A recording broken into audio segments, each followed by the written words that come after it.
The committee will come to order. Good morning. Welcome to our witnesses, our audience, and thank you for being here. Today we'll review issues related to reauthorizations of provisions of the USA Patriot Act that will fall within the jurisdiction of the House Permanent Select Committee on Intelligence. Primarily, those provisions deal with the Foreign Intelligence Surveillance Act, or FISA, and with the sharing of information between intelligence and law enforcement agencies. Because there's been so much public discussion and debate about the Patriot Act, I hope that today's hearing will serve as a reminder that many of its provisions are fundamentally intelligence authorities intended to gather information to counter threats to our national security from acts of terrorism and espionage. These provisions are designed to protect the American people. I also think that it's important to point out that the House and Senate Intelligence Committees, as part of our oversight responsibilities, receive detailed reporting on how the FISA authorities of the Patriot Act are used in practice. Although we do not discuss this reporting publicly, I want to emphasize that we conduct close and continuing oversight of these many Patriot Act issues.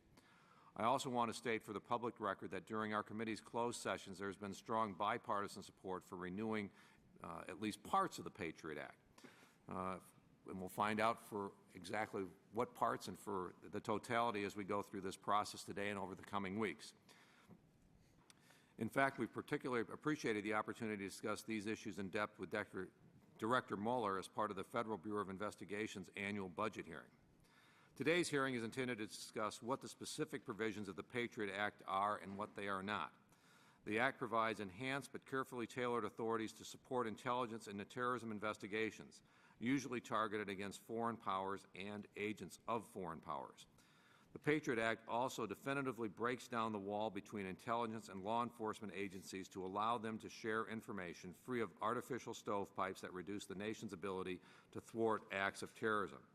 As I believe that we will hear today, the Patriot Act actually provides more protections for American citizens than less, as some have claimed.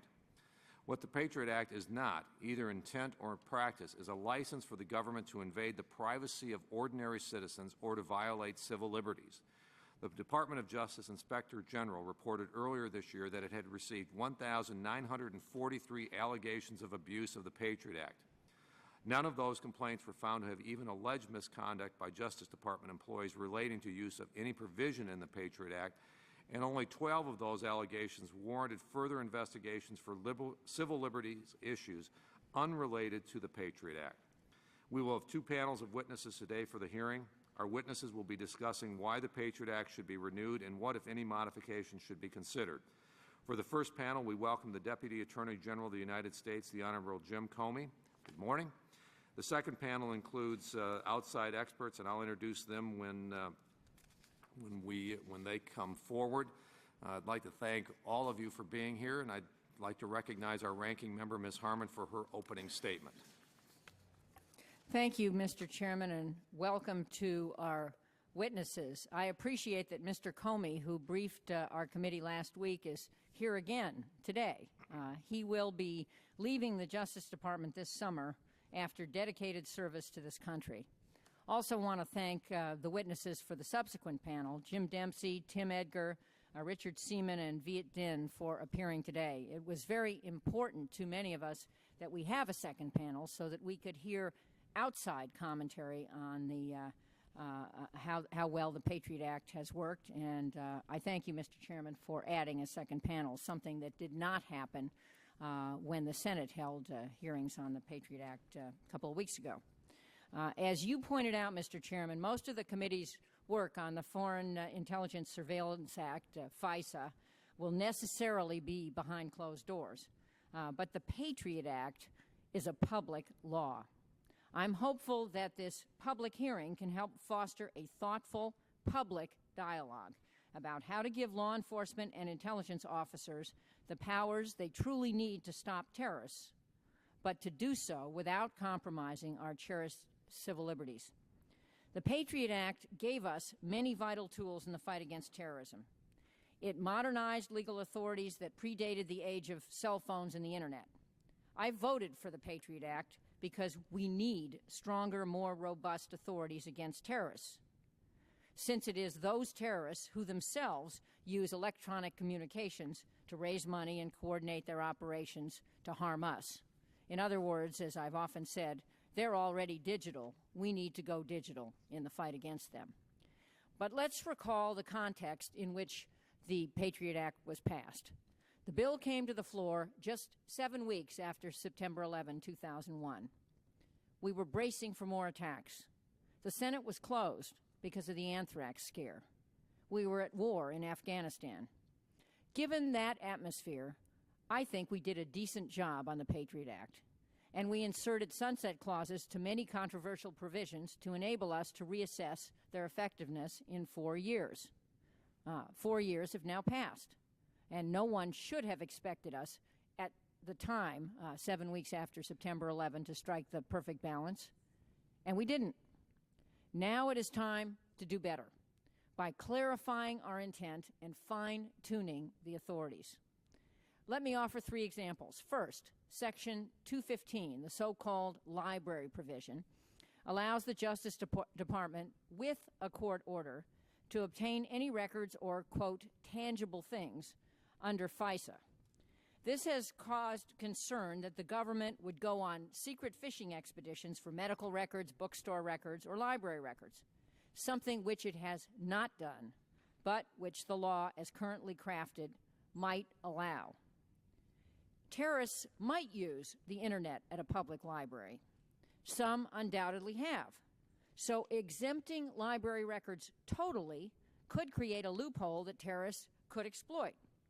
The issue isn't whether we should go after terrorists' Internet records. Of course we should. The issue is what standards should we add to the law to make clear that we do not condone fishing expeditions against innocent or lawful activity. One change that appeals to me is to require that the records sought under 215 pertain to an agent of a foreign power, the traditional standard for FISA searches. Without this requirement, Section 215 is open-ended and susceptible to abuse.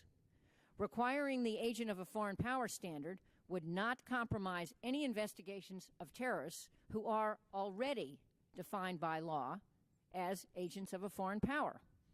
Second, Section 206 allows John Doe roving wiretaps under FISA, where neither the identity nor the location of the target is known. I believe we should retain authority for John Doe roving wiretaps, but we should require the government to ascertain that the target of the surveillance uses the communications device, even if we don't know his name, before beginning the wiretap. This would make FISA consistent with the Title III criminal wiretap standards and avoid generalized surveillance of all people fitting certain ethnic descriptions. Third, Section 218 allows FISA search and surveillance whenever foreign intelligence collection is a significant purpose of the investigation. It no longer needs to be the primary purpose. I think this is a useful provision. It helps to eliminate that mythical wall, as the chairman mentioned, between law enforcement and intelligence. But it could easily be abused because the standard for FISA is much lower than the probable cause standard for criminal authorities. I would retain this provision, but I would require that U.S. persons, I'm just talking about U.S. persons, who were the target of a FISA search, which failed to turn up evidence against them, be told after the fact that they were searched, after an appropriate amount of time has elapsed so that any ongoing investigation is not compromised.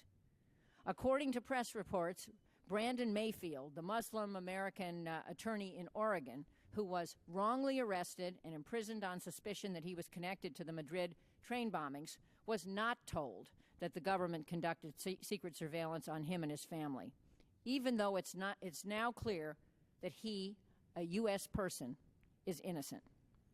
These are not partisan issues, Mr. Chairman. 71 members of this House from both sides of the aisle have co-sponsored the SAFE Act, which would make many of these narrow fixes to the Patriot Act. I hope our witnesses will comment on them. The terrorists would like nothing more than to take our liberty and expose it as a fraud, Mr. Chairman. But it is not a fraud. It's the most important value we have.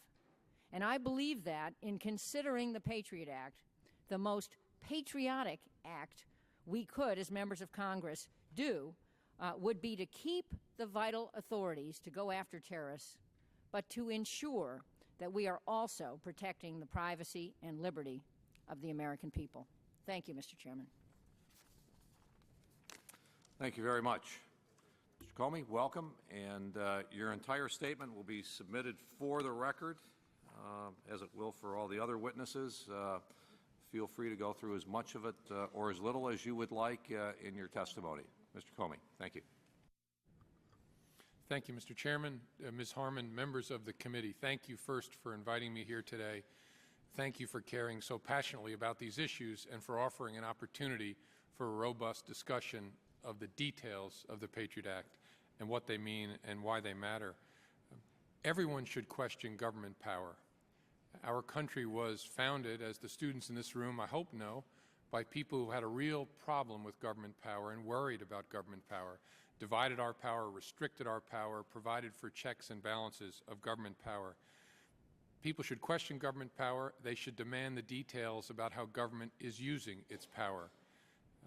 We in government should explain how we're using our power.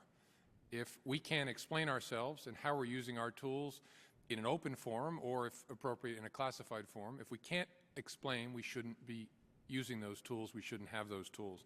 That's our duty. My worry about the Patriot Act over the last 3.5 years was that we were never going to find the space in American life to actually have a reasoned discussion about the Patriot Act and those tools, where those who had concerns asked the good questions and those in government took the opportunity to explain why it matters. I saw instead an exchange of bumper stickers that worried me very much, and people standing around at barbecues or cocktail parties, and someone in the circle says, "Isn't the Patriot Act awful?" And everybody nods and then talks about the baseball game that weekend. Or people in government not wanting to answer fully the questions being asked of them because they were busy doing other things or because of concerns about giving too much information. I worried we wouldn't find that space. Thanks to Congress and this committee in particular, we have found that space. Despite my skepticism, over the last couple of months, we have had dozens of meetings, of discussions, of hearings, of witnesses in open forums as much as possible and in closed forums to talk about some of the details of how we use our classified tools. I think we have found in that space the opportunity for the questions to be asked, the details to be demanded, and for them to be supplied. I think we have seen in that space that the Patriot Act is smart, it's ordinary, it's reasonable, it's constitutional, and we've had a robust discussion that has given, to me, great heart in what oversight is by this body and how responsible our government on the executive branch side can be in responding. So thank you for that.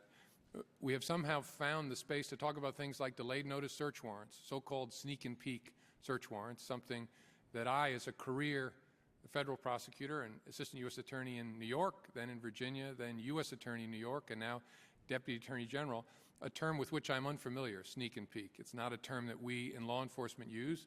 That may be because it makes it sound like we're going through your sock drawer while you're taking a nap. We call it delayed notice search warrants. We have found the space to explain what that is to folks. An example that we've given quite often, and I think people have heard, is we used it recently to disrupt a huge ecstasy trafficking ring that was bringing in huge amounts of pills from Canada to the United States and selling them to our kids.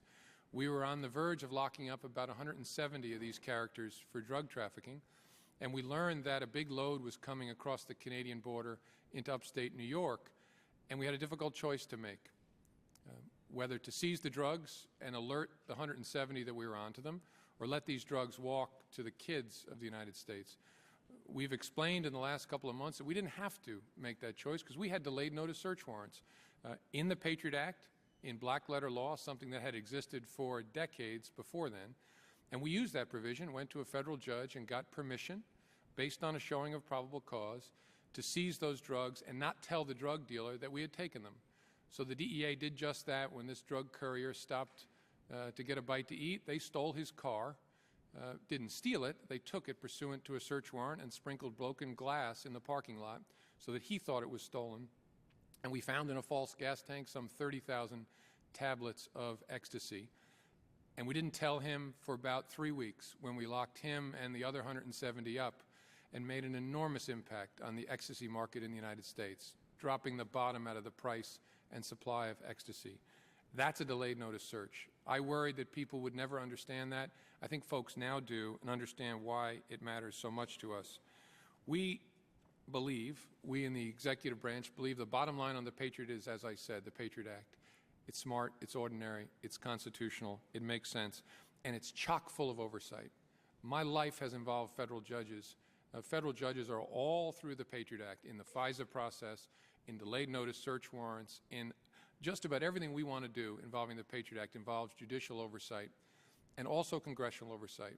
We spend a lot of time, as we should, sending reports to this committee, to your Senate counterpart, to House Judiciary, Senate Judiciary, to explain ourselves, as we should.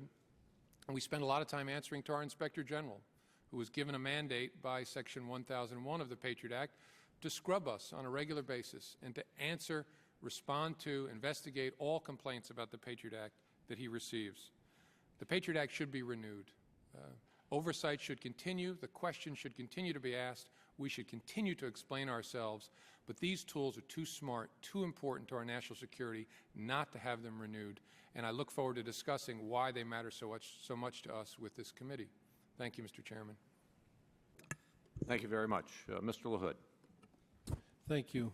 Thank you for your service, sir. We appreciate all of your service, particularly when you were a U.S. attorney and certainly in your work now. We had a very enlightening discussion with the director of the FBI that was not public, and can you, on the record and for the public, tell us the 2 or 3 things, and maybe I'm sure there's more than 2 or 3, but tell us 2 or 3 things where the Patriot Act has really benefited law enforcement in terms of their ability to keep the country safe and to keep communities safe. And then if you would also tell the public and on the record, are you recommending any major reforms or changes to the Patriot Act as a result of abuses that may have taken place? Thank you, sir. The Patriot Act did something that was groundbreaking, earth-shattering, breathtaking for my world that we don't talk about an awful lot, but I believe Congresswoman Harman alluded to. It destroyed once and for all the wall, which was a combination of law and lore that separated criminal investigators from intelligence investigators chasing terrorists. Before the Patriot Act, we had a situation where my good friend Pat Fitzgerald, the U.S. Attorney now in Chicago, was the leading al-Qaeda expert on the criminal side in the Justice Department, and he was leading a group of agents investigating Osama bin Laden and al-Qaeda in the 1990s. In the process of doing that work, he was talking to cops, talking to foreign witnesses, civilian witnesses, talking to foreign intelligence officers, even talking to al-Qaeda members who had come in from the dark side and become cooperators. There was only one group that he couldn't talk to, and that was the group of FBI agents following the exact same targets, Osama bin Laden and al-Qaeda, from the intelligence side, across the street, conducting surveillance, talking to witnesses, getting FISA authorities to intercept communications or do searches. So we had 2 of our best brains focused on our worst enemy, and they couldn't speak to each other. What the Patriot Act accomplished was the destruction of that wall that had grown up over the years and allowed those 2 groups to talk to each other. That has made us safe in ways that my words can't capture. That has changed the culture of law enforcement and intelligence in the United States and allowed us, as we did, one example as recently as last year, when we were tracking an al-Qaeda operative who had come into the United States, to make sure that our criminal prosecutors were talking to us about what they could do to incapacitate the guy, while our intelligence operators were gathering information on him. And when the moment was right, we could turn to our criminal prosecutors and say, go, incapacitate him, lock him up. And that was done. That changed our world, and I don't think anybody who is focused on what this provision means wants to go back on it, because it has made us immeasurably safer. I don't believe that we have advocated any changes as a response to abuses. I don't believe there have been abuses of the Patriot Act. And we have an Inspector General, Glenn Fine, who is as good and aggressive as they come, and he hasn't found any either. What he's found instead is that folks write in and call in about all manner of things that have nothing to do with the Patriot Act. Because as everyone here knows, the Patriot Act has become a bit of a vessel into which people pour concerns about a whole lot of stuff that's not in the Patriot Act. We have suggested through the Attorney General's testimony that we respond to some of the concerns that Ms. Harman raised with respect to the so-called library provision, which I would love to talk about later because I've never figured out why it's called the library provision, but to address concerns about whether people can challenge in court in order to produce records that they get under that provision, consult with a lawyer, and address concerns that there's no express standard for obtaining these documents, this court order to obtain documents, in that section. So as the Attorney General said, we have no problem and would support putting an express relevant standard there and making it explicit that folks who have concerns about an order they've received can consult a lawyer and challenge it in court. We have a couple other minor things that we think would improve the Patriot Act, but again, not in response to abuses. Our response to the concerns about abuses is to talk about how we're using the tools and why we think folks with good intentions, we're not questioning anybody's motives, but that they don't quite understand either how we're using the tools or how these tools compare to what criminal investigators do all day long in the United States. Well, the reason it's called the library provision is because the librarians got every member of Congress all stirred up last year when they had descended on Capitol Hill and made it appear that there was going to be an ability for an FBI agent to go into the library, look into computers without the say-so or sign-off of a federal judge or without a... And frankly, during our discussion with the FBI director, he said that isn't the way it works. And he said he didn't know of any instance where the FBI went into a library anywhere in the country to do that. And I think it will be an issue. And, Mr. Chairman, if I could just ask him to talk about that for a minute, elaborate on what I've just said, because the director made it very clear. They don't want to go into libraries if they don't want to. They haven't, but the provision is there in the event they have to. And if you could just discuss that for a minute, my time is up. Thank you very much. Thank you, sir. I've challenged journalists in I hope a friendly way to try to win the Pulitzer by examining how it came to be associated with libraries, because to a prosecutor or investigator, we see books, records, documents. We don't think libraries. We think credit card records, insurance records, travel records, things of that sort. But I think all of us start, I hope, from the premise that we don't want libraries, as Congresswoman Harman said, to be any kind of sanctuary for criminal behavior. We know, unfortunately, that pedophiles go into our libraries, fraudsters go into our libraries, terrorists go into our libraries. As my former colleague Chris Wray, from Assistant Attorney General in charge of criminal, said, or one of the U.S. attorneys a couple weeks ago, there's reason to believe that the 9/11 hijackers were using libraries. So none of us want to have a place where terrorists or criminals feel safe to go. So the question then should be, what's reasonable? And I think that that Section 215, the so-called library provision, is a reasonable approach to obtaining records that would be at a credit card agency or a library, conceivably, although it's never happened, that relate to an international terrorism investigation. I think a lot of the concern about this provision rests on a misunderstanding about how we obtain records in the criminal world of investigations with a grand jury subpoena. This provision that folks are so concerned about offers more oversight from a court and from Congress, infinitely more in my experience, than similar process to obtain records on the criminal side. An FBI agent has to go to a federal judge, appointed by the President, confirmed by the Senate, who sits on the Foreign Intelligence Surveillance Court, and make a written application where he certifies that the records are sought for an international terrorism investigation, and get a written court order from a federal judge to get those records. We then report to Congress how we've used it every 6 months, what we've used it for, whether the request was denied or granted. On the criminal side, an AUSA, and I've done it hundreds of times, issues a subpoena, conceivably for library records, which we did to try and make the case against the Unabomber, Ted Kaczynski, with no involvement of a federal judge, no reporting to Congress, no written application, and obtains those because they're relevant to a criminal investigation. So I think if folks really bore down, what they'll see is the Patriot Act actually made it harder for people tracking the most dangerous of our enemies to obtain the records that could be obtained by a criminal investigator much, much more easily with much less oversight. Ms. Harman. Thank you, Mr. Chairman. Mr. Comey, I appreciated your opening remarks, especially your very positive comments about the importance of oversight. We have, as I hope you know, established an oversight subcommittee in this committee, and it is vigorous and at work, and we have excellent members and excellent staff on that committee. I'm very proud of it, and I appreciate the fact that we have done that in this Congress. It's a first. Let me agree with you about oversight.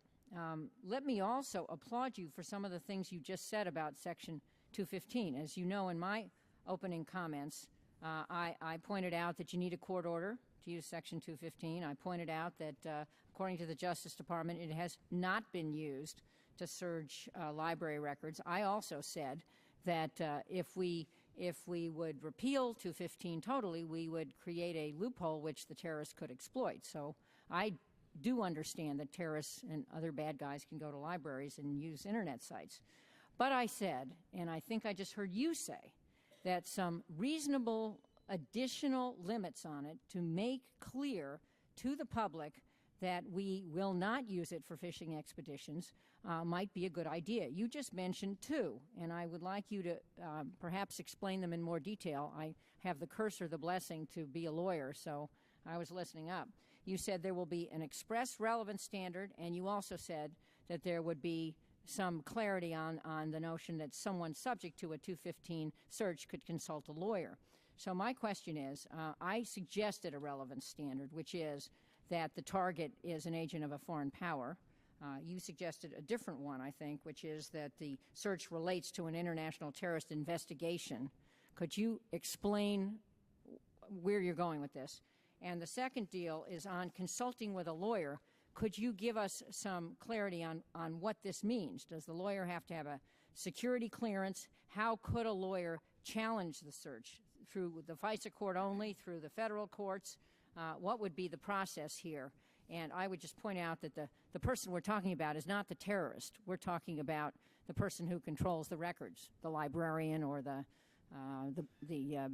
bank director or wherever you might be going. So nobody is in favor of giving terrorists special powers here. We're talking about law-abiding American citizens and the public having some assurance that 215 is really intended to be what I think it's intended to be, which is an additional tool only to go after bad guys and prevent and disrupt their plans to attack us. Okay. Thank you, Ms. Harman. The proposal to change 215 to require that the records sought, as I've understood it, is that the person whose records are sought is a person, a target who is believed to be an agent of a foreign power. My concern with that is that I think it would restrict the utility of 215 in real-life investigations. And the example that I've thought of is, imagine Mohammed Atta's roommate. And if we have 215 with the standard that the target whose records are sought is an agent of a foreign power, if I imagine how I would conduct an investigation of Mohammed Atta's roommate, I know what I would do. If I knew a guy lived with Mohammed Atta, I would want his travel records, his bank records, his phone records, and if I found out that he'd gone to Las Vegas, for example, I would want those hotel records. I would want the video of every place he'd been inside the casino. I'd want to know where he ate his meals, all that sort of thing. As currently structured, the FBI could use 215 to get Mohammed Atta's roommate's phone records, travel records, and the records of his hotel in Las Vegas. What I worry about is that if you added the target is an agent of a foreign power requirement, or as some have proposed, something higher like probable cause, we can't use 215 for that, because I don't know anything about this guy except that he was living with Mohammed Atta. But I know that I want to know. Wouldn't Atta, though, be an agent of a foreign power, and a fellow living with an agent of a foreign power? Wouldn't that qualify if we had a definition of related to an agent of a foreign power? Perhaps that might, if it said that the records relate to an investigation of someone who is a target of a foreign power. I don't know, though, that that would be any different from what we have now, which is sought for an international terrorism investigation, because we investigate people, and so currently we are investigating someone we believe to be an agent of a foreign power. What I worry about is anything that would require or limit the ability to investigate people around the bad guy. Someone we saw having breakfast with someone we know to be a terrorist. We need to know what's up with that guy. And if we can't use 215, I tell you what's going to happen. We're going to find out because we think it's our duty.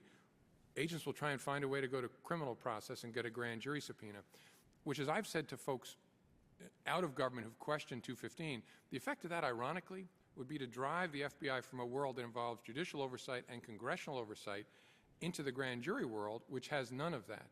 And so what I would prefer to do is just address the concerns of 215 that you highlighted, let people talk to a lawyer, have a procedure for being able to go to the FISA court. I think that makes sense because they would have issued the process, and challenge it, perhaps as you could a grand jury subpoena for being overbroad, unduly burdensome, things like that. I haven't thought it out carefully enough, but to allow people meaningful access to the judge that issued it to challenge it.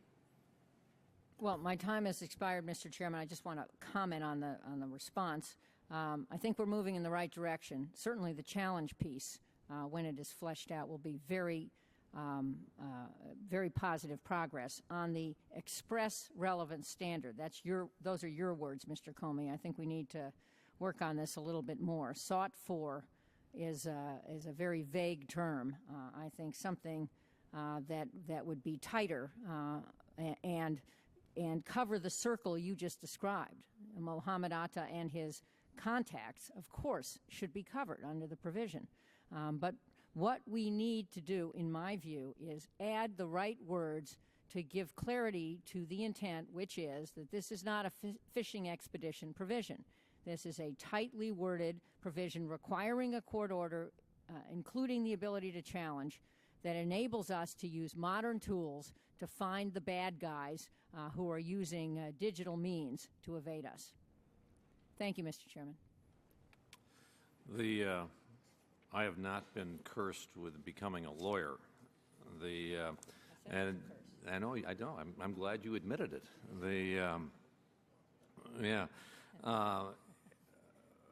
And this is a very difficult issue because I know that in discussions that we've had with our European counterparts, the issue that they are increasingly becoming concerned about is the radicalization of individuals within their society who are second and third generations native in that country and are becoming radicalized.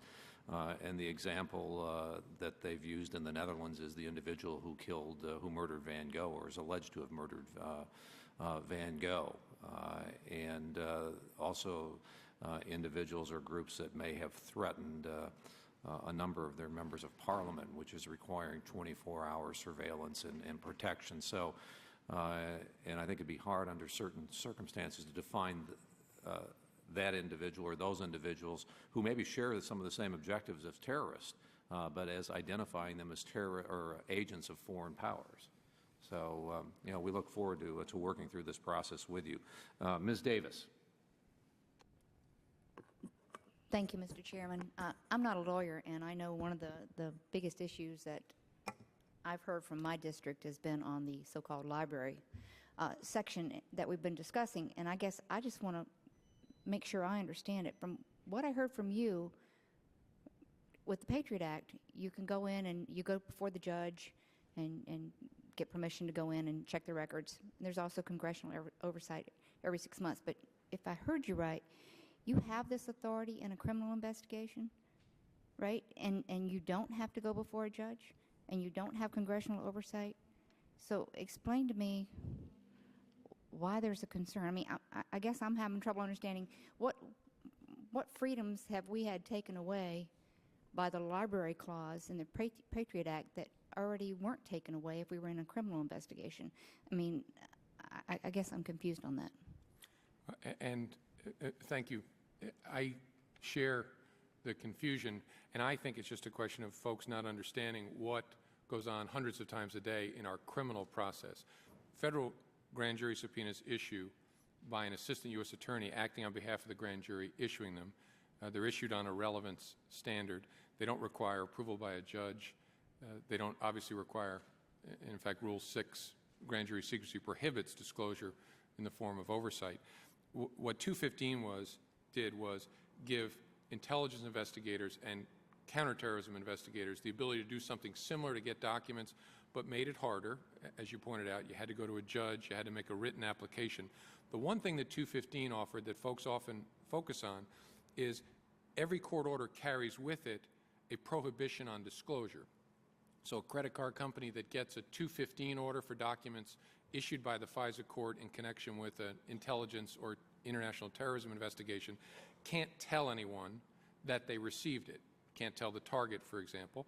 Or, as I've heard said many times, a library couldn't tell its patron that his records were obtained pursuant to this court order. Could they in a criminal investigation?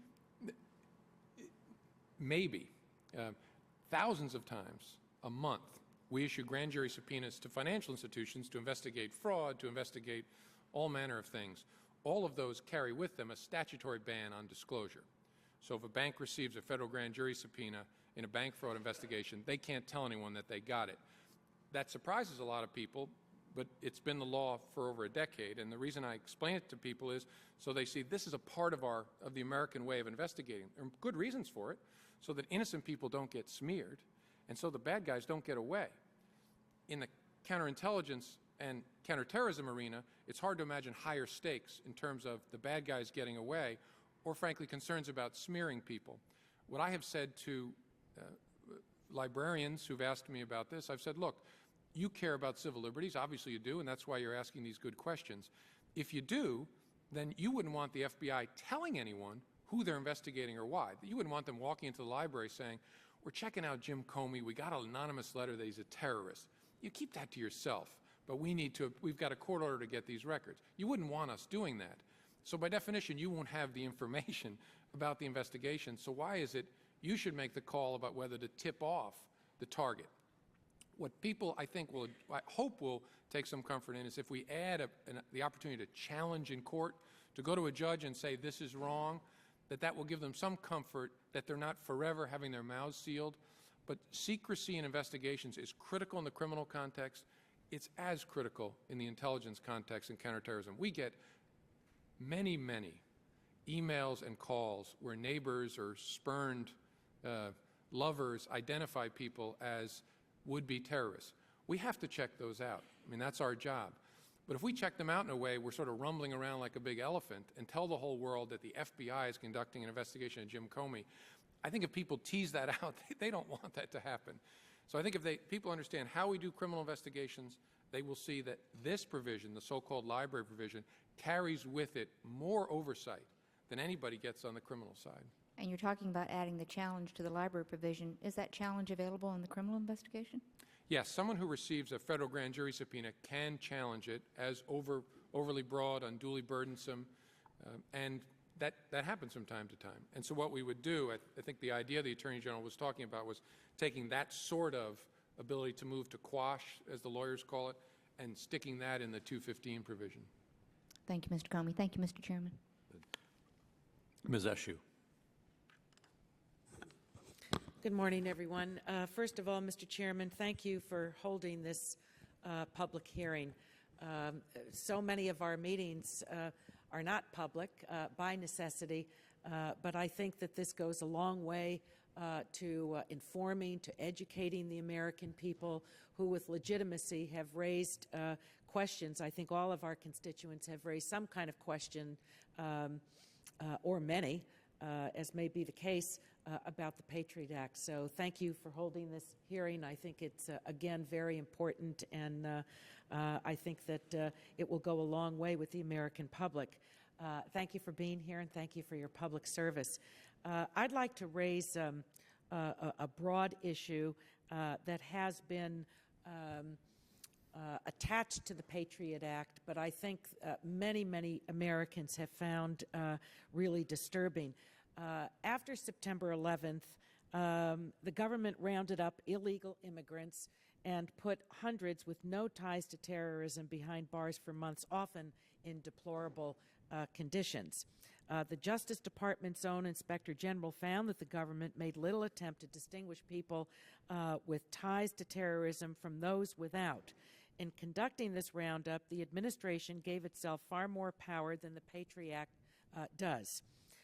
Under the Act, aliens are to be held no more than 7 days before immigration or criminal charges are brought. This runs contrary to what the American people believe is a justice system. And if there's anything in emerging democracies that is measured very, very carefully, is how a justice system and courts and laws are actually built, the architecture of that. So my question to you is, you either have the stuff for deportation after a given period of time. I'm not saying a day or two, but an appropriate amount of time. And at some point, you either have the stuff to charge someone or to deport them. So, and I think that that the abuse of the Patriot Act, so to speak, is spoken to in this case. So what is the authority, in your view, under the Patriot Act that allows what I described? I know that the sections are 411 and 412, I believe, but I'd like you to set for the record what is contained in the Patriot Act that allows what I described, which is horrific. I don't know one person, whether they're for the Patriot Act, whether they're left, right, center, whatever, that says that this is really acceptable, that it's a wonderful standard that the American people uphold. It just does not speak to our values. That is a fair criticism. That is not the Patriot Act. That was what I believe, a legitimate investigative approach that went awry and that the Justice Department did not handle correctly. Our Inspector General has found, and I agree with him, that it was legitimate for FBI agents conducting the 9/11 investigation if they came across a roommate of one of the hijackers or someone they just had a really bad feeling about and found out that they were violating the immigration laws, they were out of status, to take them into custody. I don't think anyone... I'm not talking about just taking people into custody that are suspects. That's the work of law enforcement. But the abuses that I described, I wanted you, for the record, to set down, if there's anything that you find defensible about that, to state for the record what the Patriot Act contains in order for the, for our government to be doing that. Has it completely stopped? Has everyone that was detained either been deported or charges brought against them? Well, as I was saying, I think that the initial arrests of people who were violating the immigration laws was appropriate. Where it became inappropriate was, as our Inspector General found, when they were, and I think this is what you're alluding to, when people were held without being appropriately cleared, they were held until cleared, they were held far too long, and some people were mistreated, physically mistreated, at detention facilities, particularly in Brooklyn, New York. No excuse for that, unacceptable.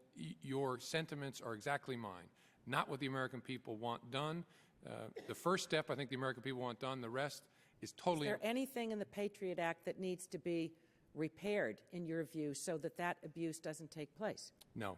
No. That abuse, both the appropriate part and the part that was wholly inappropriate, had nothing to do with the Patriot Act. Those were arrests of people who were out of status, violating the immigration laws. I'm no expert in immigration, and so I will now stray beyond my expertise. But the Patriot Act doesn't deal with that. The Patriot Act has some very specific... Was it an interpretation of the Patriot Act that allowed that to happen? No. In fact, most of those arrests went on before the Patriot Act was enacted. The real intense period was the 2 weeks, as it should have been, right after 9/11. Patriot Act wasn't even in existence. Are all those detainees now either deported or charged? I don't know the answer to that. I assume that they are. I don't know whether any of them are still tied up in litigation seeking asylum, for example. That often takes a long time. Well, charged or deported, but not just being detained. Oh, I'm quite confident that none of the people that you're talking about are still in a state of limbo. Each of their cases was examined by our Inspector General. And as I said, what he found was not pretty for the way that they had been handled. That's why I raise it. Yeah. Thank you, Mr. Chairman. Ms. Wilson. Thank you, Mr. Chairman. Mr. Comey, thank you for being here. I think some of the answers to questions that we've been hearing from you are very helpful in clearing up misconceptions about this act. And there were a couple of things I wanted to ask you about. The first one is actually a follow-up to what my colleague from California, Mrs. Esch, just mentioned. She mentioned Section 412 of the Patriot Act, and as you've just clarified, that was not the statute where there was a problem with detentions. Has Section 412 ever been used by the Attorney General? No, if I'm remembering the numbers I'm sorry. right, 412, I believe, is the provision that allows the Attorney General to order the detention of someone as a specially designated terrorist. Yes. And that has never been used. So we've never even had a case where the statute has been used. My understanding is it's not been necessary because the government has been able to convince immigration judges that someone should be detained as a danger to the United States without the Attorney General having to invoke this extraordinary authority, which, believe me, I'm not advocating taking it off the books. When you need it, you would really need it. But it has not been necessary so far, thank goodness. Let me ask you a question about, you were talking about additional provisions on Section 215, the so-called library provision or business records. And you talked about all of the checks and balances that are in place with respect to potential terrorists in Section 215, but also adding a relevant standard and some other things.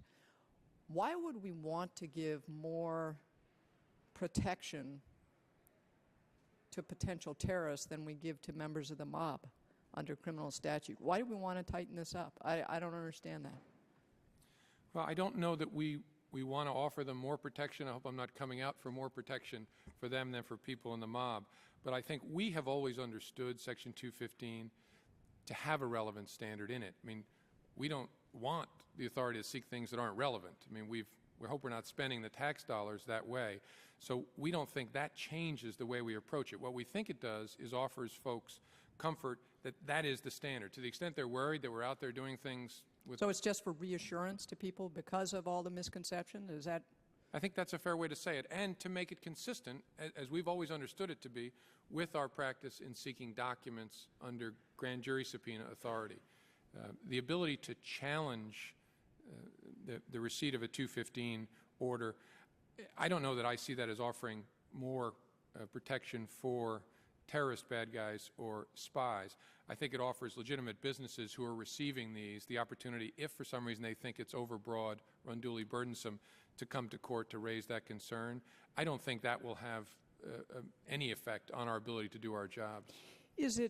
Are there advantages to having Section 215 authority with the FISA court over going to a grand jury, or is this something that, what's the path of least resistance if you're an FBI agent trying to investigate a bad guy? The path of least resistance is most likely to go the criminal route if you can, and if a federal prosecutor is available to you. There may be cases where there isn't a particular criminal hook, as we say in the business, where, for example, you're investigating an agent of a foreign power not in a terrorist environment. So maybe it's an espionage kind of thing, and it's not in a position yet to go to a criminal prosecutor and say there's a predicate here for potential criminal wrongdoing. That's one circumstance. The other is that it's a circumstance where, because of time pressures or the location of a particular effort, you don't have the opportunity to go to a federal prosecutor and get them to open a file and get a grand jury subpoena cut. I shouldn't make it sound so easy to get a grand jury subpoena. There are plenty of places where there's not a grand jury sitting. I tend to come from the big districts where there's always a grand jury sitting, but there are plenty of places in the country where the grand juries only come once a month, so it may be harder to get a subpoena in that environment. Let me ask you about the so-called sneak and peek provision, Section 213. Can you talk a little bit about how warrants like that are used on the criminal side? And because I think initially this was something of a surprise to people. I wonder if you could give us some examples of where that has long been used in the criminal system, and why you think that it's helpful to apply that to potential terrorists. Yes, I'd love to. This is something I feel very passionately about, because this is a tool that was created by judges. Republican judges, Democratic judges, independent judges, who concluded that it was reasonable under the Fourth Amendment, which is the key standard under the Fourth Amendment, in certain unusual circumstances to delay telling someone that a search was conducted. It's never the case that you're never telling them. It's just for certain emergency circumstances, delaying that notice. We don't do it much. We've done it since before I was born because judges created this ability to delay notice. We do it, we've calculated now, in about 1 out of every 500 cases in the United States. I've done it typically in cases where lives are in jeopardy. I did it in a drug case in Richmond, Virginia, where we had a group of really bad crack dealers moving in from New York, and we had an informant who came to us, reliable track record, who said they just put 5 kilos of cocaine in an apartment in the West End of Richmond. And we had a difficult choice to make without delayed notice, because we had to choose between going and getting the 5 kilos and heating up all these bad guys and jeopardizing the informant's life, or letting 5 kilos of cocaine walk onto the streets of Richmond. Instead, because the Fourth Circuit had long ago created delayed notice search warrants, we went to a federal judge, laid out in much more eloquent fashion what I just said, and made a written showing of probable cause based on a sworn DEA affidavit.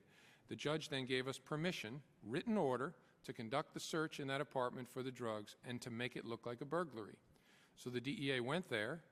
They entered the apartment when the bad guys weren't there. They found the 5 kilos. They took those. They took the TV, the stereo, and in a sort of a flare of theatrics, they took 3 beers and poured them down the sink and set them around. Then they broke the window from the outside, I'm pleased to report, in, and then they left. And the 2 leaders of the drug organization came and called the cops. And so we sent a marked unit, briefed officer from the Henrico County Police Department, and he took a report from these 2 knuckleheads about that their TV was stolen, that their stereo was stolen, and that their beer had been drunk by these burglars. And nothing else was taken, officer. No, nothing else was taken. Can I see your license? Can I see your license? Full identifiers on these characters. It's your apartment? Yes. Okay, we'll investigate. And I don't remember whether it was 45 days or 60 days, but after a brief period of time, we arrested not only these 2 guys, but their whole organization, unsealed the search warrant, told them we had been there, offered to return everything except the drugs, and nobody wanted anything back, and then the DEA paid to fix the window. That's a delayed notice search. Judges created it because, as I hope my story demonstrates, we got to have that authority. And agents all over this country have used it for years and years. What the Patriot Act did was take that judicially created tool and put it in black letter law so the whole country has the same standard, and it's all laid out there what a judge has to find. We can't lose that tool. We just can't. And sometimes people say to me, well, geez, you're using it. That's not a terrorism case you just described. My response is absolutely not. And the Patriot Act was primarily a counterterrorism tool. But your federal prosecutors and FBI agents and DEA agents are out there in the field. When they're going through the code book looking for something to keep people safe, they don't see something that says Patriot Act, do not use if the lives only involve drug cases. They're using these tools in where it makes sense. And I think it's incumbent upon us, if we're going to debate it, not to do a distraction play and say, oh, that's not a terrorism use. Absolutely. Let's discuss whether that use makes sense. If people don't think it makes sense, then they should advocate its repeal. I think it makes tremendous sense and saves lives. Mr. Ruppersberger. I think, first, I want to thank you for your testimony, and I'm sorry we're going to lose your professionalism wherever you're going to go. But first, I think one of the issues that I think is extremely important in dealing with the Patriot Act is the sunset provision. The fact that we had to move quickly right after 9/11 was something that we had to do, and that's why we have some of the issues that we're debating today. But I think that the sunset provision, every year, every 2 years, that would allow Congress to look to see whether there are abuses, is that check and balance that we would seek. What's your opinion about having a sunset on the Patriot Act on a every 2-year basis?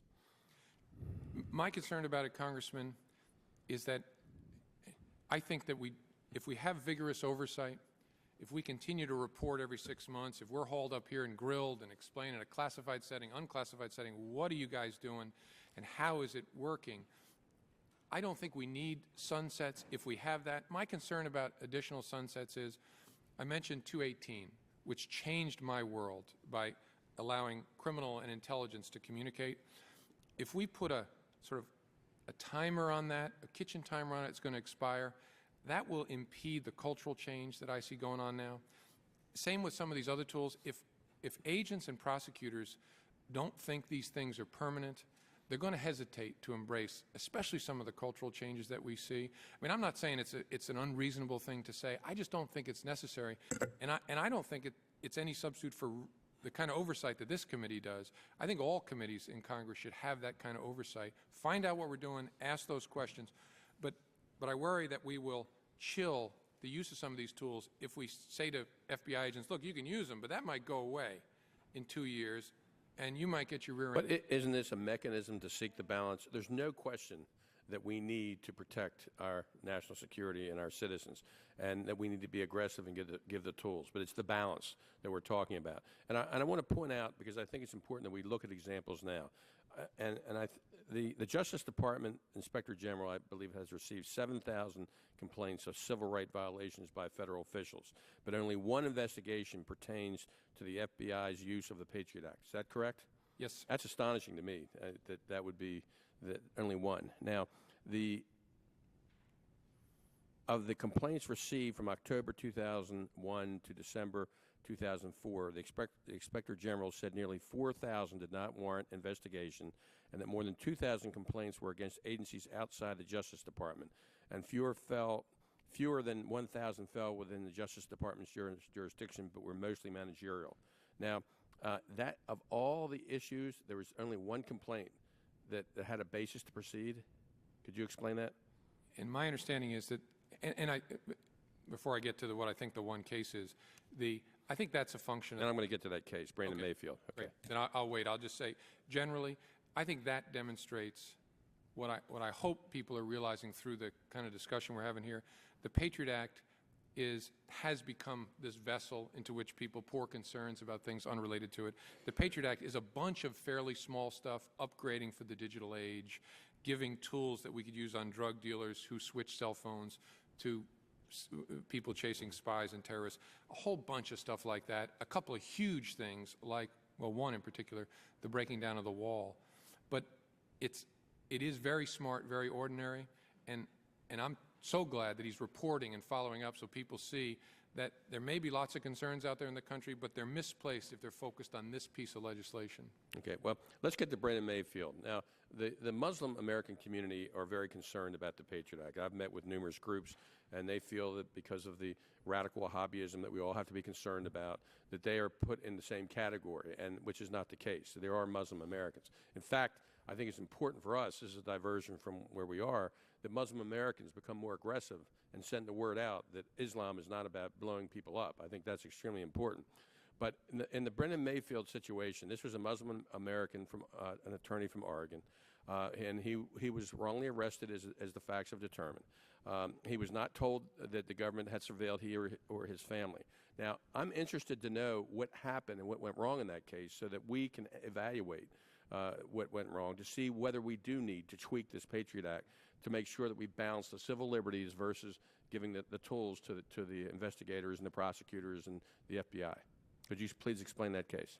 Yes. As am I, Congressman, and our Inspector General is conducting an investigation right now of how the FBI conducted itself in that investigation, particularly focusing on how they came to misidentify this guy's fingerprint and to say it was a fingerprint found on a bag in the bomber's car parked at a Spanish train station.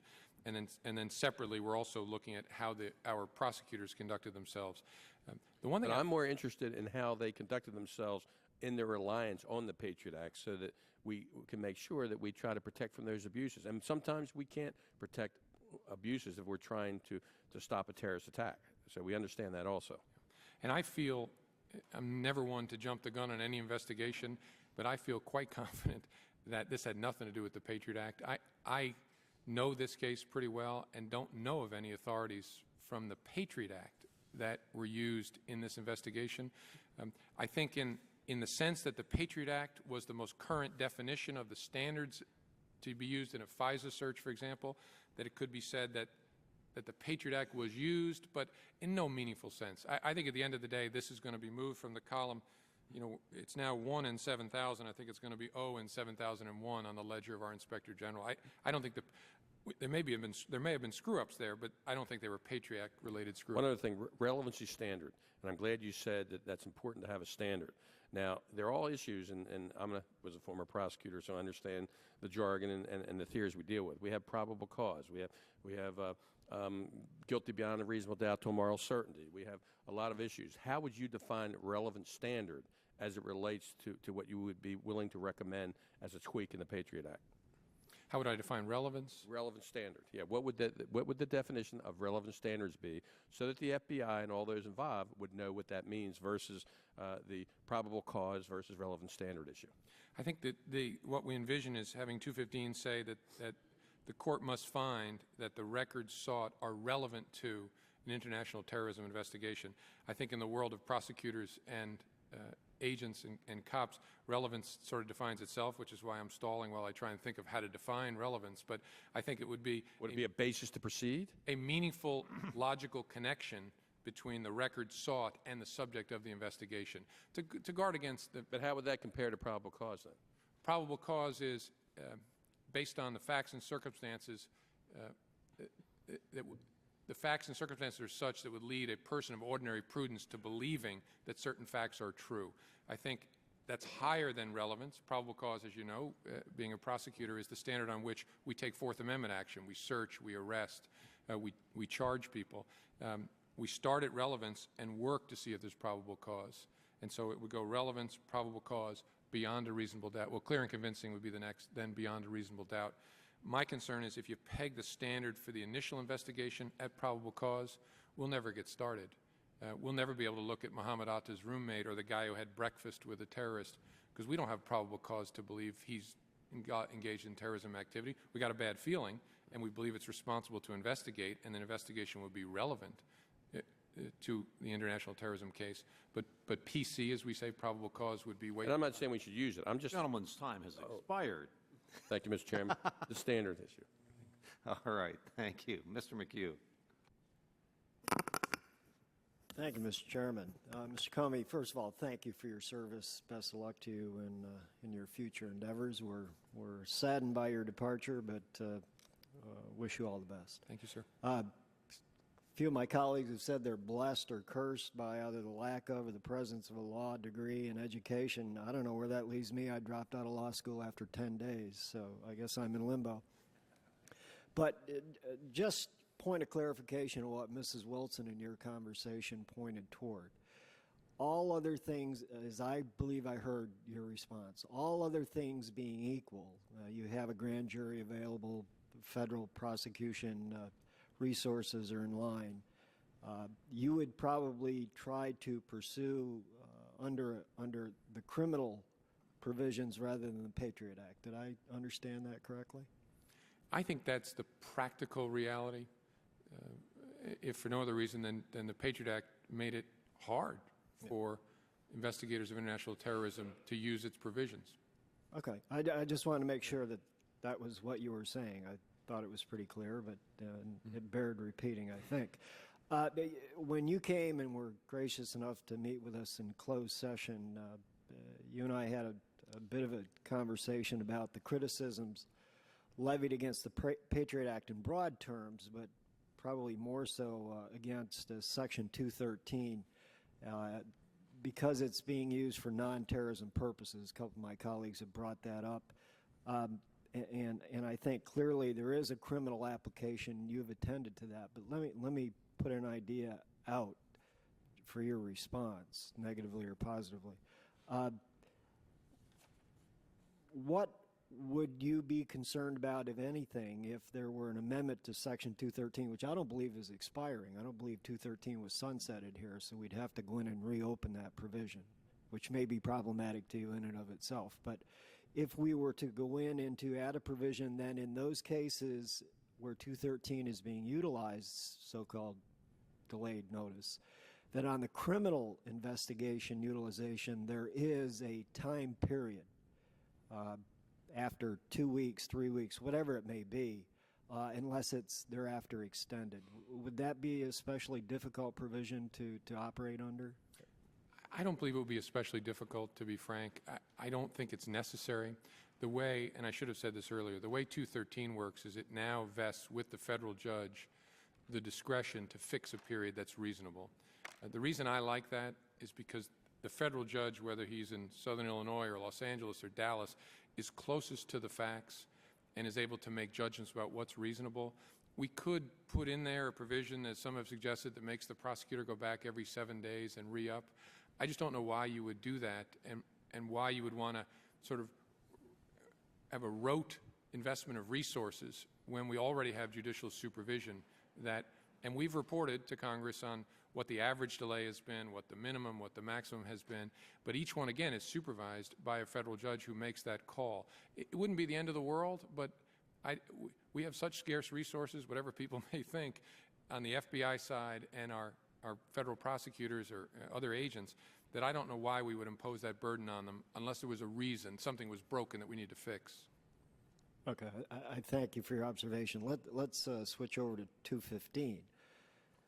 One of the criticisms there is that the gag order that is imposed, and you've explained why that is, and I think you've explained it very well, is, at least in some people's minds, unending. And that perhaps there, too, we ought to put into place a 6-month duration unless the FISA court extends it thereafter. I'd be interested in your reaction to that kind of amendment. Yeah. And I've heard that, and again, I don't think that's a crazy thing to say, but I think given the nature of the investigations in which we use 215 authority, spies, international terrorists, that I think it's more appropriate to strike the balance in favor of having the gag order without duration for a couple of reasons. First, we don't want to let intelligence organizations that may have a continuing presence in the United States know that we've gotten their records. The fight with al-Qaeda, for example, is going to go on indefinitely. And so I don't know that any time period would make sense at which we would want to let a credit card company or hotel clerk call up a person whose records were obtained. I also worry very much about, again, smearing innocent people. I mean, people, I think, sometimes are shocked when I talk about how important secrecy is to our entire system to protect the innocent. I don't know what someone would do with the notice, except perhaps cause mischief for the innocent, those who we've received these poison pen letters on and had to investigate. I've done criminal wiretaps, plenty of them, and there's a provision there that you have to send an inventory notice to anybody who was intercepted. And so I've sent them to dry cleaners and pizza places, or someone who was called to arrange a daycare pickup by a mob boss with kids. And those people, frankly, just get completely freaked out and call you, and you say, well, you were intercepted on a wiretap, and we can't say more than that. Statute requires us to let you know that. So I don't, and maybe I'm not saying it right, I have a hard time picturing what the good citizens of the United States would do with that information, especially when they understood what the nature of the investigation was and why the secrecy mattered so much.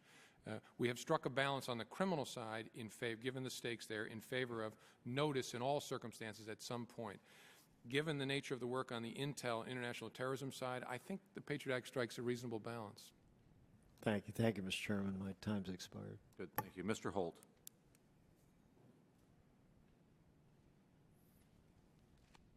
Thank you, Mr. Chairman. And I thank you, Mr. Comey, for coming today. You know, I try to approach this as most Americans would. Many of us here don't practice law. We just make law on television. And so I'm trying to understand this from the point of view of ordinary citizens. And I think, you know, throughout history, we should remember that throughout history, suspects are by definition suspect. The prosecutors, the investigators, and so forth think bad guys are really bad, unless later they discover that they have the wrong guy. And I realize that in this day of suicide bombing and using airliners as explosive weapons, the consequences of getting it wrong are pretty serious, of failing to identify and intercept potential violent criminals. But we've got to remember, it's also, the consequences are pretty serious of leaving lingering doubts in the minds of millions of Americans that gee, maybe their hospital records got swept up in an overly broad search, or their immigration records got swept up in an overly broad search. It only takes one or two Brandon Mayfield cases to send a chilling effect throughout the country that actually diminishes people's lives. It may not be a bloody massacre like an attack, but it is, it's a cost to our society, and that's why we're so worried about this. And even if there are powers that already exist, as you have said, they may nevertheless need to be examined. And I am constantly aware at how difficult oversight is to accomplish. And if we don't have the mechanisms built into the law to make that oversight as easy as possible, we're just going to fail to do a lot of things. Because, as important as police power and investigative power is, and it's among the most important powers of government, it's also the most fearsome. So that's why we wrestle with all these. Let me just quickly touch on a couple of points in the little time I have left here. You had said at one point that to us that FISA, the FISA court is not really a rubber stamp. Can you tell me how many FISA applications have been denied in recent years? Choose the time period that you like. Yes, sir. Last year, none were denied. I think 94, and it may be 74, but either 94 or 74 was substantively modified by the court. The year before, the number of modifications was about the same, as I recall it, and 4 were rejected outright.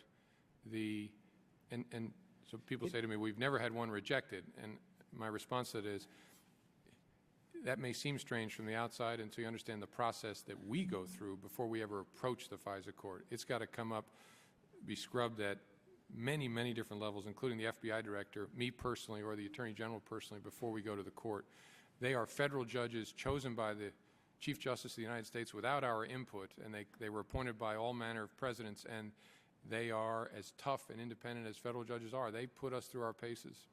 Now, should 215 challenges go only to FISA judges, or should any judge be able to deal with that? I mean, is there something special about the FISA court that makes them wiser? Well, that puts me in a tight spot. They're extremely wise, as are all federal judges. I think it makes sense to go to the FISA court because the orders for documents are first issued by the FISA court. That's where they started. And also they relate to intelligence investigations or international terrorism investigations. Those are areas of significant subject matter expertise demands. The FISA court has that expertise and experience dealing with those investigations and classified information. I don't think it makes sense to go to other federal judges. I'm just trying to imagine a judge in New York getting an application to quash process issued by the FISA court in Washington, of which he or she is not a member. I'm just not sure that would be workable. I think we have 11 judges on the FISA court. They work very hard, but I think it's appropriate to put it there. Thank you. Mr. Chairman, will we have the opportunity for more questioning? Or? You will have a wonderful opportunity to question the second panel. Okay. May we submit questions for the record? Absolutely. Ask the witness to respond. Okay. Yes. Thank you, Mr. Chairman. Mr. Rogers. Thank you, Mr. Chairman. Thank you very much for being here as well, and we've had the opportunity to have these discussions in classified chambers as well, and I thank you for your advocacy on this. Just quickly, and I think there's a lot of misunderstanding about these. Prior to the Patriot Act, could an FBI agent, through a legal instrument, go to a library and obtain records on a criminal matter? Yes, absolutely. Grand jury subpoena. It was used in a number of cases that I could cite. Not a lot, but when it really matters, yeah. And a great example was the Unabomber, Ted Kaczynski. Right, who wrote this wacko manifesto taking credit or offering justification for why he maimed and killed innocent people. And one of the key pieces of proof in making the case against him, as I understand it, was the ability to go to libraries and verify that the obscure texts that were referenced in the manifesto had been checked out by him at a library near where he was living. A key piece of corroboration. So just for those non-investigators, non-lawyers in the room, prior to the Patriot Act, the FBI or federal agency took a legal instrument to a library to obtain records to further the case of Ted Kaczynski without the Patriot Act, which was completely legal under the law. Absolutely, and continues to this day, separate and apart from the So what the Patriot Act did is say the same standard that we use for people who are blowing up citizens in the United States criminally, we're going to apply to these basically spies and terrorists today. Is that correct? Yes. From a layman's perspective. Yes. So this is not some great sweeping change in the way we approach civil liberties in the United States. That's absolutely right. That's to me is very, very important. Now, how would I, if I'm an FBI agent and I have a reasonable belief that this is connected to my investigation, what do I have to do? How do I get a legal instrument, and what is that legal instrument to go into that library if I think a terrorist is on, say, the internet and using that to communicate and further his criminal enterprise? You have to get approval at a number of levels within the FBI, which you might know better than I, but it's a bureaucratic challenge to get supervisory approval and then take it across the street to Main Justice, where I work, and go to the Office of Intelligence Policy and Review, meet with one of the lawyers whose specialty is intelligence and dealing with the Foreign Intelligence Surveillance Court, explain to them what you want, why you want it, what your factual basis is, and they will help you prepare a written certification application to the FISA court explaining what you're doing, why this is relevant to that investigation, and then they will accompany you to a judge of the FISA court to seek a court order from that judge. And if the order issues, you'll be given that process, and you can serve that on the credit card company or the driver's license bureau or the bank, the places in which we've actually used this provision. We've never used it to get gun records or health records or even library records, and I hate to keep talking the library provision, and then you would serve that process and obtain those records for your investigation. So this is really about business records, and any other records also happens to include libraries. Yes, as I said, it caught those of us who do this for a living completely by surprise that anybody would associate it with libraries. Never occurred to me, and I don't know exactly how even the good librarians were told that this might affect them, because it never would have imagined in the world we inhabit. So can an FBI agent stop along the road and say, you know, I've always been suspect of that Mike Rogers. I want to go in and see what he's checked out today, walk in, show his badge, and say, I want to see Mike Rogers' records, what he's checked out in this library in the last 6 months? No, certainly not. He's got a lot of paperwork and federal judges between him and that. And I want to make sure I mention, and then we tell Congress every 6 months what we got the 215 order for, what we used it for. And we do a chart and send it to Congress every 6 months.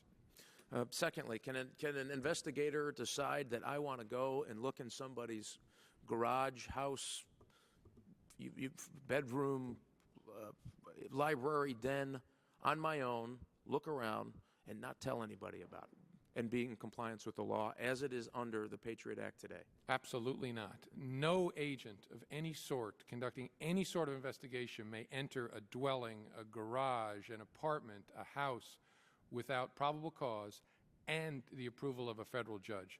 That federal judge sits on the Foreign Intelligence Surveillance Court if the search is sought to be conducted of a spy or a terrorist. That judge sits in a regular criminal United States District Court if the search is conducted in a criminal investigation. Both require, and this is a subject of great confusion, both require a showing of probable cause to a federal judge who must agree and then issue a court order to allow the entry and search. I see my time is up. I wish I could follow up on that, but I hope you'll go through the process of what an agent must do in order to even get to the court, what that document looks like, and how much time and investment. This is not a simple process for people to go through in order to get even a delayed notice, let alone a search warrant in the first place. It is a very difficult, high legal standard that these agents and investigators must do. And I would thank you very much again for what you do. Thank you, Mr. Chairman. Yep, Mr. Tierney. Thank you. Mr. Comey, let me cover some ground because we have such limited time. We can't get into all the things we want to hear. But first of all, you're familiar that Justice Powell, in writing for the Supreme Court, has made an observation. I don't think you'd agree with it. Disagree with it. It says national security cases often reflect a convergence of First and Fourth Amendment values that are not present in an ordinary crime. And he talks about the tendency of government, even when they're benevolent and there's no bad motives, they sort of view with suspicion anybody who's disputing government policies. That's their nature. And the court goes on to say the price of lawful public dissent must not be a dread of subjection to an unchecked surveillance power. You don't have any problem with that, do you? Certainly not. Okay. So suppose there's a FISA record demand on a church or a college. It could be used to obtain a list of books or magazines or even a membership list of a controversial political or religious organization. I think that's, taken out of the library for a second, I think that's a concern that people have. All right. In the Doe versus Ashcroft, the New York case of last year, that court just essentially said, look, the national security letter power is thrown out in this instance. There was a failure to provide any explicit right of the recipient to challenge the letter, and the search itself it violated the Fourth Amendment on that basis. And it went on to say that automatic secrecy rule, the gag rule, violated the First Amendment. So those are some of the reasons some of us say, look, we should be able to keep a lot of that section of the law, but tighten it up a little bit here. So am I hearing you say that you agree that we can amend the gag order to ensure that counsel can at least be consulted by the person served? And just to make a clarification today, we're not talking about consulting terrorists. We're talking about the person served, which would be the official at the college or the official at the church or something on that basis. So do we have some sort of agreement that there ought to be some right that they can at least consult counsel about the fact they've been served and that maybe they're supposed to turn over a list and they have a suspicion that this particular zealous law enforcement person, with all the best intentions or whatever, might be trying to get a list of a controversial political or religious group? I think we do.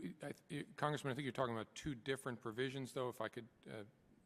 well, they're a bit related, as the right, court said. and they are. And the court sort of criticizes your office's attempt to separate them out too much.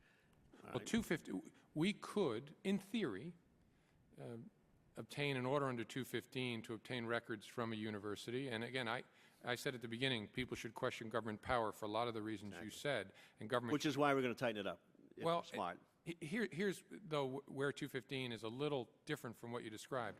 To get those records, to accomplish the abuse that you're concerned about, we'd have to have a federal judge involved and then tell Congress what we had done every 6 months, where it had gone. How does that stop you? All you got to do is certify to a judge, and then the judge must issue it. So that's not a real big hurdle to take. And reporting after the fact isn't going to do us a heck of a lot of good. So that's a good argument for why we ought to just tighten it up to make sure that we can accomplish what we intended to do with 215 and take away the concern of it being too broad. Let me move on for a second. You know, in a criminal matter, if somebody gets served with a grand jury subpoena, there's a big difference. That person has a right to challenge that order, don't they? If someone receives a grand jury subpoena? Right. Yes. Okay. But you don't have it in a FISA order. You don't ever get that right the way the law is written right now to challenge it. No, in fact, that's why I said we support putting in a provision that allows someone to consult an attorney and to challenge it. Good.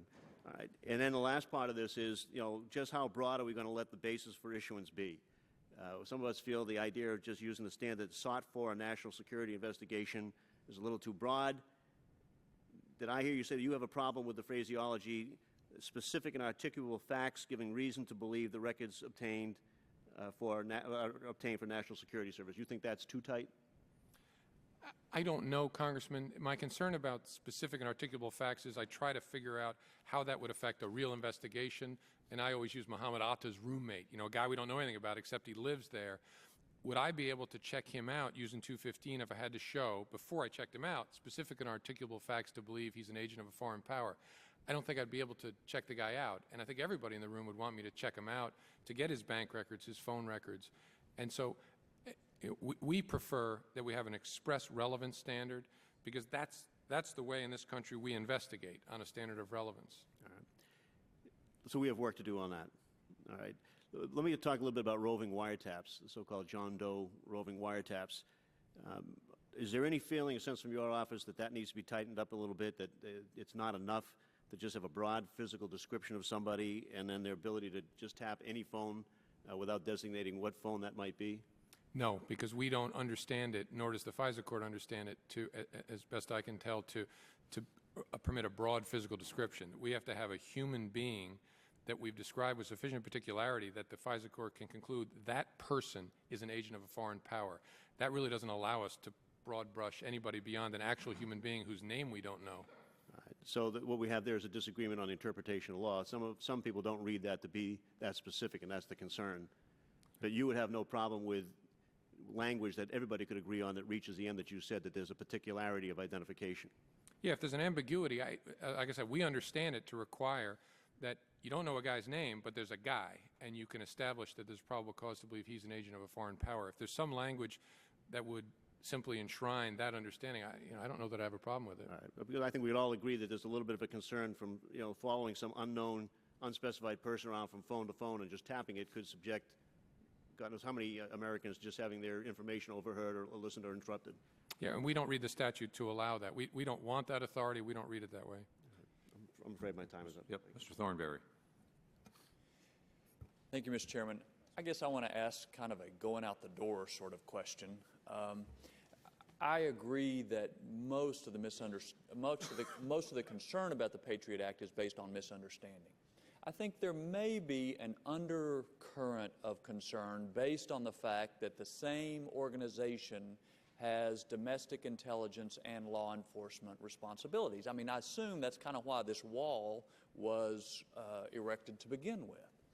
And as a matter of fact, one of the witnesses in the panel to follow you basically says you may be talking about the same tools used in law enforcement, but in that context, they are gathering evidence for a trial, and that is a constraint upon what law enforcement officers may do.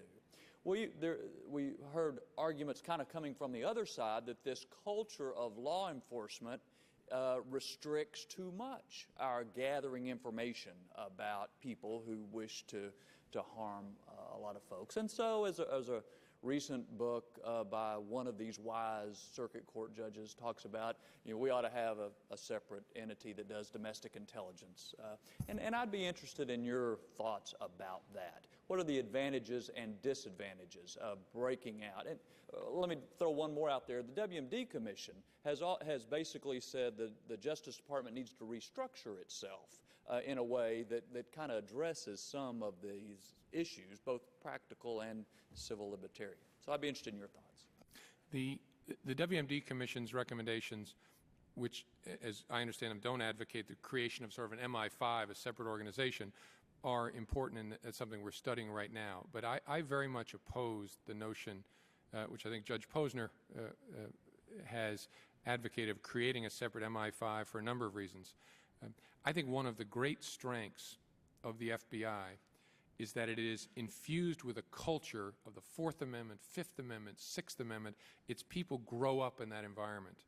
And I think that is a very healthy thing for intelligence gatherers. I worry very much that if we created a separate intelligence service in the United States without that environment, that culture, and culture really matters, that we would regret it 30 years from now. I don't think it is a break on our ability to do our jobs that we think about standards and lawfulness and process in the Constitution. I think it actually makes us better.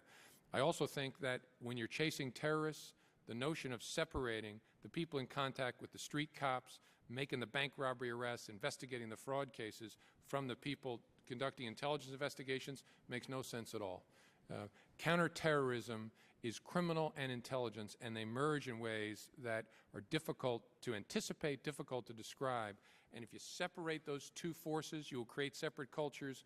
And the MI5, I don't think, would work in this country. I think there's a number of other reasons why it is good. One of them is, one of the challenges we face is resisting the duty to warn. That particularly in the post 9/11 commission environment where folks worry about being held responsible for things, there's a tremendous incentive for people to push out warnings about things.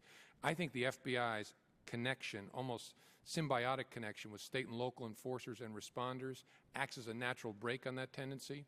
I think if you created an MI5 divorced from those folks, you would in a way create a domestic warning agency, because the MI5 would simply be in a position to say, the sky is falling, you FBI, go hold it up. I don't think you want to separate the sky holders from those who say the sky is falling. I don't think that would be healthy for us. So I could talk about this all day, but I don't think that makes sense. I think some of the ideas that Director Mueller is trying now, and perhaps some of the ideas the WMD Commission has embraced to improve the operations of intelligence in a criminal environment, are something we need to really look at. But the idea of breaking them apart does not make us safer, in my opinion. Mr. Reyes. Mr. Chairman, can I take a bye until I get my bearings here? I just came from another markup. Thanks. All right. Well, then we'll have to choose between Mr. Boswell and Mr. Kramer, since Mr. Boswell just walked back. You're on, if you're ready. Ready? Such timing. Well, I'll be brief. I got here late. I apologize, Mr. Chairman, and I've been called out a couple of times. But I'd like to associate myself with the comment you've made, Mr. Chairman, and Ranking Member Ms. Harmon. I think you're right on, and I think your testimony is one of the best I've heard. I think maybe we ought to put you on the road and be out there and explain to the American people, what this is all about. But going back to the September 11th, 01 events, everybody's in a high state of nerve, yourself and me included, all of us. And so we've had to take some steps, but I think it's timely, and I think it's fair, and I think it's reasonable that we have this review and have this, bring it right up here where it's in daylight on top of the table. And I think, Mr. Chairman, and Mr. Comey, that's what we're trying to do here, and let's talk about it, and hopefully the understandings can take place. Now, I've learned some things here today, and I appreciate it, and believable. But at the same time, it's always fair for this United States of America to question. And if we ever lose that, we lose a lot, and we don't do that. And so I think it's extremely important we're having this hearing, and appreciate your presence. And I think that Ms. Harmon made some very good points in her opening remarks, and I'm hearing you address them. I'm going to offer to yield some of my time back to her if she wants it, to make sure she is getting those questions answered, because I thought they were well stated. And so I thank you for being here, and I don't know what you're going to do. We've talked about people being lawyers. I don't run from the fact that I'm a farmer, soldier, or businessman. But you know what? In fairness to you that are lawyers, if I could back up, which I can't, so I can be pretty loose about this, I would go to law school. I think it's a very respected profession, and certainly part of what makes this country great. So with that, thank you, Mr. Chairman, and Ms. Harmon, would you like some of my time? I've taken plenty of time. Thank you, Mr. Boswell. All right. The gentleman yields back his time. Thank you. Mr. Tiart. Thank you, Mr. Chairman. It sounds like Mr. Boswell had another rendition of "Don't let your kids grow up to be cowboys." I'm not so sure of that. Mr. Comey, thank you for being here. Critics often cite that the Patriot Act has blurred the lines between criminal investigations and foreign intelligence investigations. And some would even argue that they've brought the barriers down. In criminal cases, we notify individuals when they're under investigation. They have the right to defend themselves. We disclose evidence so that they can prepare their defense. Those who allege the Patriot Act has gone too far quite often say that there's no notice of any investigations that are going on, that records are gathered during an investigation and never disclosed unless you go to court, and that individuals are investigated without notice, and that this evidence can be passed on to others within the government without notice. Are those fair charges? Have the lines been blurred or removed between, or ignored, between criminal and Patriot Act, between criminal investigations and Patriot Act investigations? No, they haven't, Congressman. We are a nation of laws. We are an FBI of laws and procedures, Department of Justice of laws and procedures. What the Patriot Act allowed us to do was to have the people not have artificial distinctions between people trying to figure out whether to bring a material support criminal charge against someone from those trying to gather information about those same someones to prevent another terrorist attack, to allow the two of them to talk to each other and decide which tools would be better, when is the appropriate time to bring the charge to protect the American people. But taking into account our need to collect information. The challenge for those of us who believe this is a good thing is that it's all very complicated and mysterious to a lot of folks, because what we do in intelligence gathering is by necessity secret. I heard it best described by Jim Baker, who runs our Office of Intelligence Policy and Review, who said, yes, there is less disclosure long-term on the intelligence gathering side.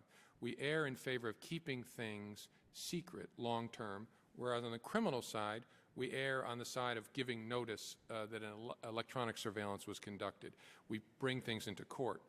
And he said the reason that we do that is because of the stakes on either side. The stakes are unimaginably high on the international terrorism side. And we account for the secrecy by protecting U.S. person information, by having rigorous rules about the way we can collect, store, and disseminate, share with others information about U.S. citizens or permanent residents that we don't have on the criminal side. So we strike a balance. There are tremendous restrictions on our ability to share among ourselves or disclose to anyone information about a United States person. That balance, I think, is appropriate on the intelligence side. We need to protect information that we collect about U.S. persons, but at the same time we need secrecy to make sure that the people we're tracking don't know that we're on to them, and so that we don't disclose sources and methods, something this committee knows more about than anybody in the government. On the criminal side, we strike the balance differently and appropriately. So I don't think there's been a merger. I don't think there's been an inappropriate erasure of standards on either side. Well, I think a lot of the concerns are that when you cross these lines, since some of it's held secret, people don't know when they're under investigation. That could create a problem. I know in the rules of the House, we just recently voted down that we don't even have to notify each other when we're under investigation, which I think is a travesty. But we allowed that rule change to slip away. And on the criminal side, Congressman, if I may, all the time we investigate without people knowing they're being investigated. I mean, I've conducted dozens, maybe hundreds of investigations where the person I'm investigating never finds out because we conclude at the end of the day that they didn't do it or there isn't sufficient evidence to bring a charge.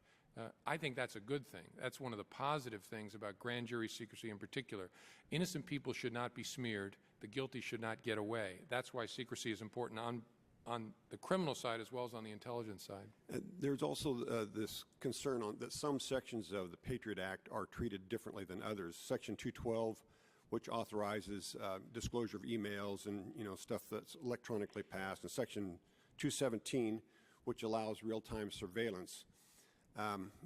The allegation there is that there's never any judge that gets a report on this, that there's no time limits on disclosure, that you can continue this for a very long period of time without revealing any or making any disclosure or filing with anybody. And there's never any notice to individuals that they have been investigated. And again, that this could be passed on to some other agency. Is that a valid concern about the Patriot Act? I don't think so, Congressman. Section 212 allows an electronic communications provider in a situation where lives are in danger on an emergency basis to share information about either a telephone number account or an account, internet account, with law enforcement, and we've used it to save a young girl from Pittsburgh who was enslaved by a kidnapper. We've used it when lives are in danger, and if it produces evidence that results in a criminal case, people learn about it because the evidence is disclosed as part of the criminal discovery. If it doesn't lead anywhere, it doesn't lead to an accusation against someone, you're right, there is no notice to that someone, nor do I think there should be. As unsettling as that sometimes is at first blush, but again, I don't know that the American people want us going and telling innocent people, you were investigated because you were accused of this, that didn't check out, or telling your neighbors, or sending a card through the mail so your postman sees you got something from the FBI to your home, and then your kids open it and say, oh, Dad, you're investigated by the FBI, and I'm sorry I opened your mail. I don't know what that people would want us to do that if they think through how we conduct investigations and why secrecy matters. Thank you, Mr. Comey. Thank you, Mr. Chairman. Thank you. Well, Mr. Reyes, are you ready? Mr. Reyes. Thank you, Mr. Chairman. I appreciate the consideration, and I apologize for the witness, but we had a markup in veterans, and I had to be present for that. I've got perhaps a couple of observations, because before coming to Congress, I was in federal law enforcement, so I had an opportunity to work a lot with U.S. attorneys, assistant U.S. attorneys, and get a kind of an insight as to how we developed the authority to get both wiretaps, search warrants, and other means to be able to successfully investigate and prosecute cases.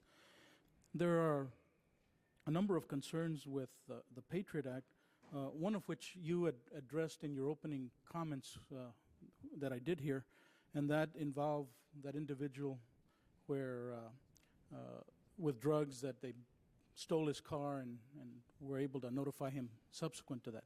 But my question to you is along the lines of if we're using the Patriot Act mostly in the context of what you've addressed here in that particular section for criminal acts, doesn't it make more sense for us to give that authority within the criminal context for investigations rather than rely on an act that is specifically targeting those that would be a threat to the national security of the country?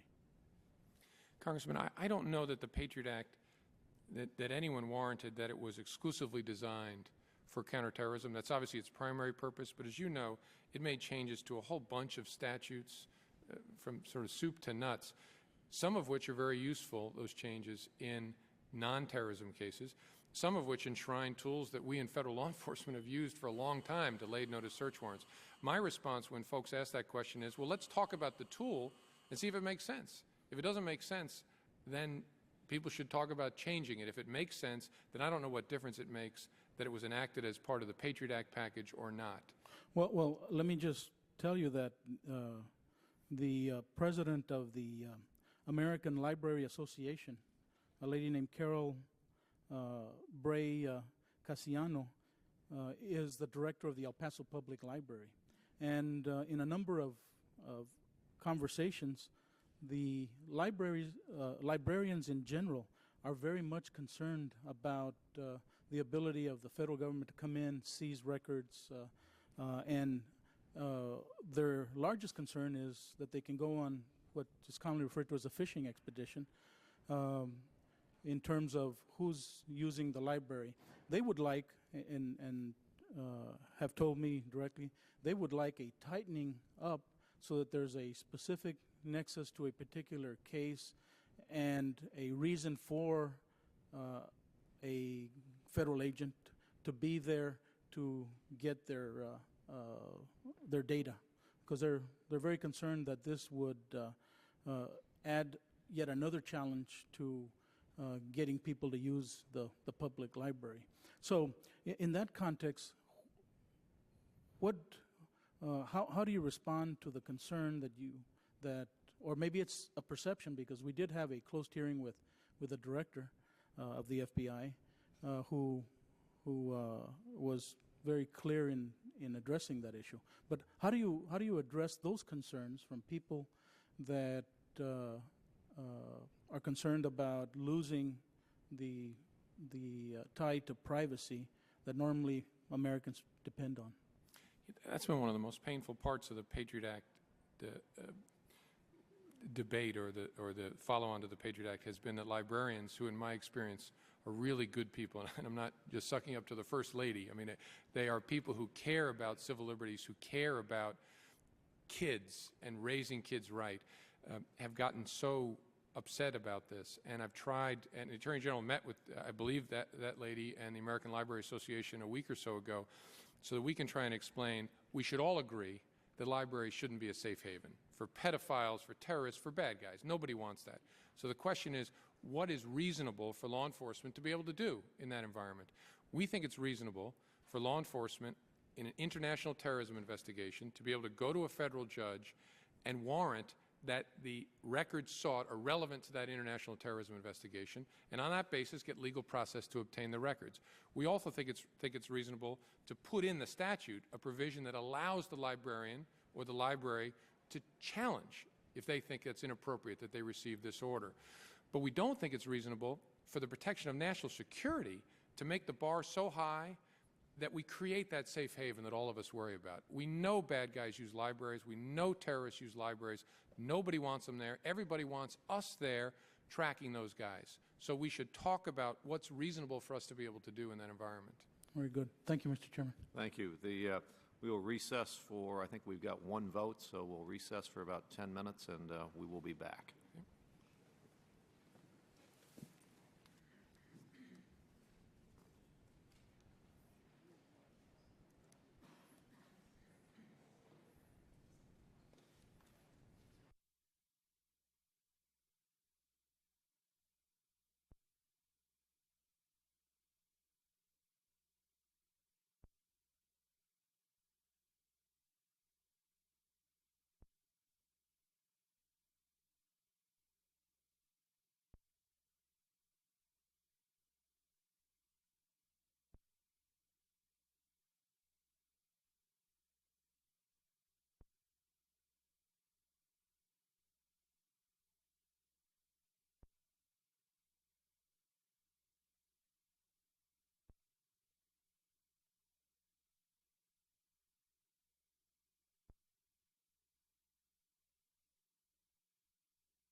Thank you, Mr. Chairman. Obviously, none of us planned what just happened in the skies around Washington, and the good news is that whatever that emergency was, it is over, and we will learn more about it later. The bad news is that we lost our members, and I know the chairman's going to announce rescheduling the rest of this hearing. I just want to say on the record, because I may not be able to attend the rescheduled date at the rescheduled date, that I think this second panel is extremely important.